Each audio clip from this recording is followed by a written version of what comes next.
Азаматтық қорғаныс мамандары қайда даярланады? Төтенше жағдай болатынын алдын ала болжау мүмкін бе? Оқыс оқиғаның себеп салдарын ғылыми тұрғыдан қалайша зерттеуге болады? Тілсіз жаумен күресуші мамандарға әскери даярлық не үшін қажет? Дәл қазір айтамыз.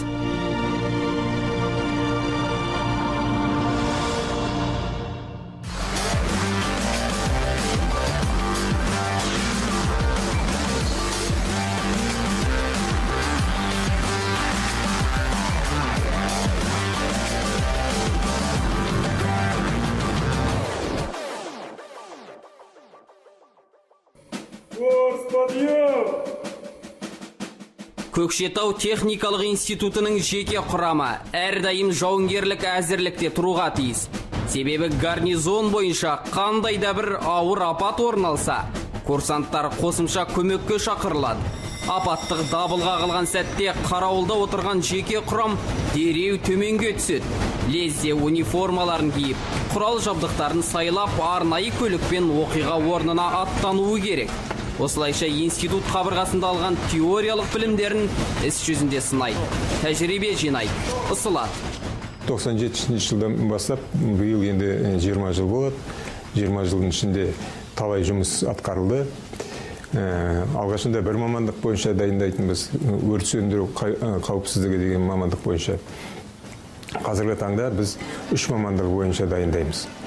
Ол ең бірінші өрт қауіпсіздігі, екінші төтенше жағдайдан қорғау, үшінші азаматтық қорғау. Төтенше жағдайға шығатын мамандар жан-жақты болу керек. Олардың дайындығы өте жоғары болу керек. Қазіргі таңда төтенше жағдайдың әр түрі бар. Ең біріншіден ол өрт, екіншіден су тасқындары, қыстың кезінде қардың көп болғандықтан төтенше жағдай болу мүмкіндігі. Курсанттар өрт сөндіруге және азаматтарды апаттан құтқаруға дайын болу үшін оқу ошағының базасында практикалық тұрғыдан білімдерін бекітеді. Кішалаңқайда әдейі от тұтатылып, оны арнайы құралдармен өшіріп үйренеді. Мәселен, мына өрт сөндіру жабдығы Айфекс деп аталады. Сырттай қарағанда мылтыққа ұқсайтын құралдың шүріппесін басқанда су қысыммен бұрқ етіп атылып, отқа қарай бүркіледі. Соңғы технологиямен жасалған жабдық негізінен кішігірім өртті өшіруге арналған.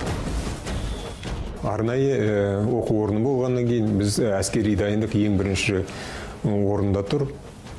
Ол ең біріншіден саптық дайындық, қару-жарақпен қалай қолдану керек екенін, және өзіміздің полигонымыз бар. Сол полигонда біз әскери дайындық сабақтары бойынша дайындықты өткіземіз. Ату дайындығын өзіміздің сол қару-жарақпен атуға біздің өзіміздің электронда тиырымыз бар. Солмен қолданамыз. Және де егер улы заттар пайдаланып болсақ, одан қорғау үшін бізде арнайы противогаздар және де басқа жабдықтар бар. Онымен де үйреніп, қолданып, сондай сабақтар өткізіледі курсанттарымызбен. Сондай-ақ курсанттар оқу жаттығу мұнарасына шабуылдау сатысымен шығып машықтанады. Тұрғын үйге ұқсатылып жасалған мұнараға саты алып жүгіріп, қабаттан қабатқа көтерілу керек. Бұл жерде жылдамдық аса қажет. Оның үстіне тиянақты болған жөн. Осы жаттығудың бәрі нұсқаушы мұғалімдердің көзінше жасалады. Біздің институтта ғана 500-ге жуық курсант оқиды. Және де ол күндізгі оқу факультетінде, ал сыртқы оқу факультетінде 400-ге жуық курсант оқиды. Сыртқы факультетінде біздің өзіміздің комитеттің қызметкерлері сол өздерінің біліктілігін арттыру және де жоғары шен алу үшін сондай білім алады бізде институтымызда. Және де бізде біліктілікті арттыру факультеті бар. Ол факультетке 2 апталық бағдарлама бойынша бүкіл комитеттің қызметкерлер келіп оқиды, әртүрлі бағыт бойынша. Мамандандырылған білім ордасының оқу материалдық базасы аса бай. Үлкен кітапханасы бар. Жас ғалымдар үшін зертханалар жасақталған. Компьютерлік сыныптар мен лингофон кабинеттері де жоқ емес. Бұған қоса жүргізушілерді даярлауға арналған оқу жаттығу сыныптары бар.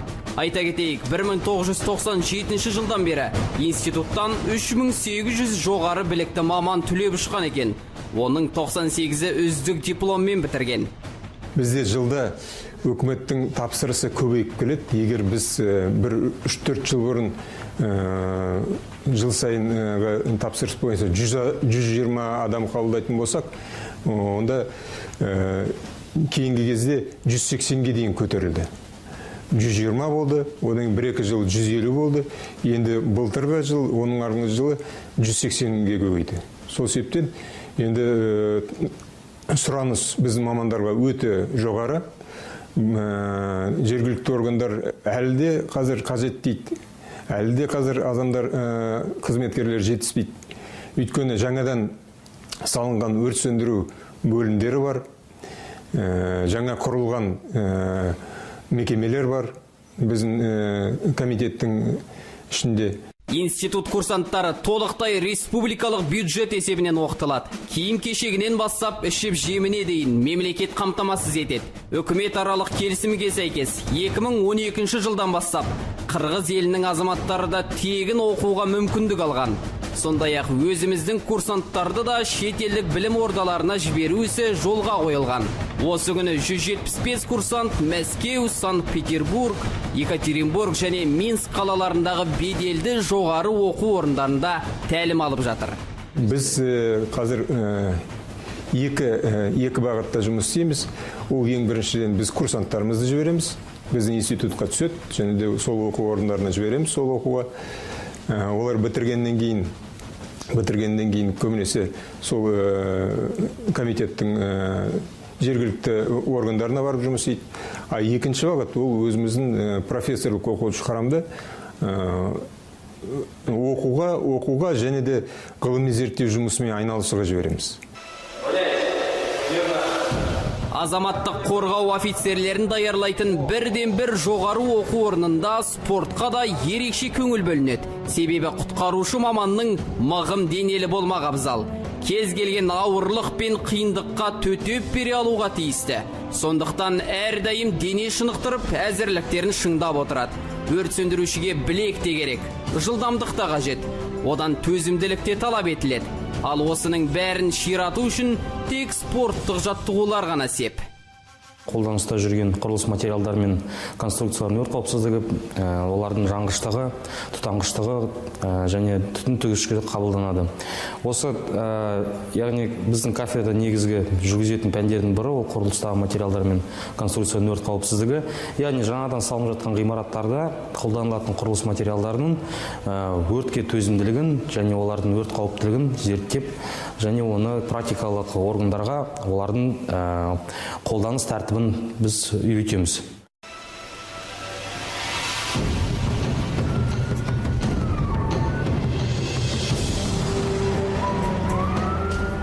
Күндізгі және сырттай оқу бөлімінің курсанттары бірнеше бағыт бойынша білім алады.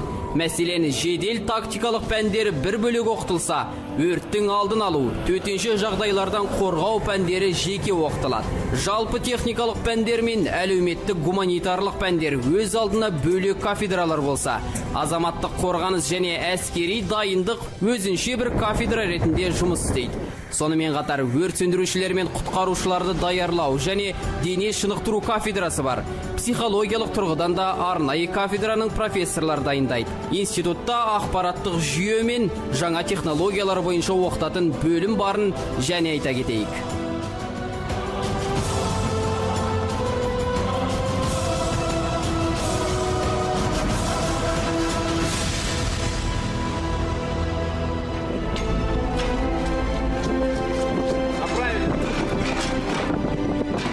Азаматтық қорғаныс қызметкерлері мен құтқарушылар ішкі тыныштықтың кепілі.